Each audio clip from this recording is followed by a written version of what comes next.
A big action in the release step is to surrender. This is about seeing the possibility of the future as different from the past.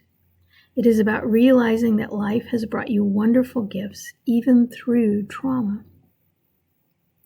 Everything that has ever happened is perfect. You may not know how, with your short-sighted human mind, and through release, you will need to surrender to the idea that you may not need to control everything or anything. Release is about releasing the need to control. Release is about releasing your grip on the hurt. Release is about releasing your obsession with the past. Release is about releasing the guard dog ego self to allow the higher self to lead the dance that is your life. After all, what is the forgiveness process, really? It is an honest assessment of what happened in the past and choosing to move forward without the past controlling your future. The moment of forgiveness is an inflection point. In the release step of forgiveness, you are turning your attention away from seeing and accepting the past to relaxing and moving toward the future. And it is a choice. There is never any mandate to forgive. There is no requirement to heal.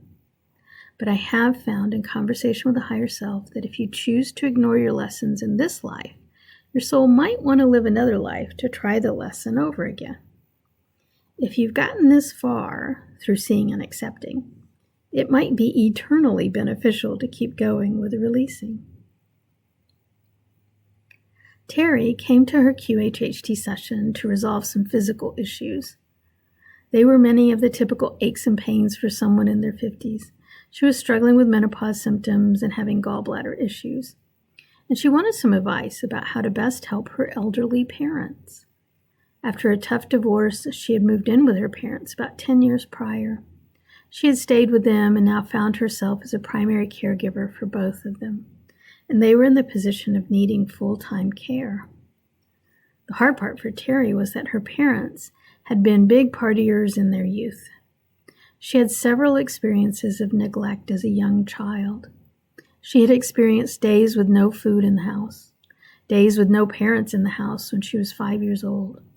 Her parents later straightened out their life and became more responsible after her twin sisters came into the family. But she had learned at a very young age not to depend on her parents. And here she was, with her parents dependent on her for their care.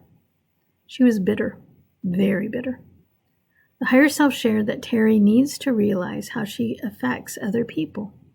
Love them exactly where they are. She could be the shining light for those around her. She could be an example of forgiveness.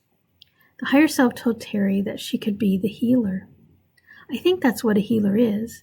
Someone who rises above the tendency for bitterness, regret, or retribution.